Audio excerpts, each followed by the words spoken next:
אף פעם אל תשפטו בני אדם ואל תחרצו את גורלם. מסעדת הצלבנים בקיסריה.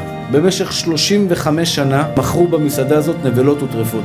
שרימפסים, פירות ים, חזיר. 35 שנה, סליחה על הביטוי, מחטיאים את הרבים. אבל בלב שלה היא יהודייה עם לב חם. הם עובדים בשבת ובוכים. אם היינו פוגשים אותם אז, היינו חס ושלום אומרים אלו רשעים גדולים. זה כשהעין שלך יראה על בן אדם. אני מוכרת נבלות וטרפות ובוכה. הלב שלה היה קרוב לקדוש ברוך הוא, אבל היא נולדה לזה. היא עבדה מגיל 15 במקום הזה, אבל היא מוכרת נבלות וטרפות עד שאמא שלה נפטרה.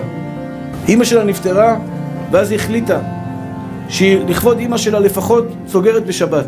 היום לא רק שהמסעדה הזו כשרה, בהכשר בד"ץ בית יוסף. היום הם מזכים את הרבים. אם הייתם באים עכשיו, רואים את הגברת הזאת עוברת פה ברחוב לפני שנתיים, אתה היית אומר ובלב שלה היא אומרת אני אוהבת את בורא עולם, תן לי צ'אנס, אני אלחם על החיים שלי. אתה שונא יהודי, אומר הקדוש ברוך הוא, אני אוהב אותו כי יום אחד הוא ישתנה, אני לא מוותר על שום יהודי, אני נותן להם צ'אנס. אז אנחנו לא ניתן צ'אנס?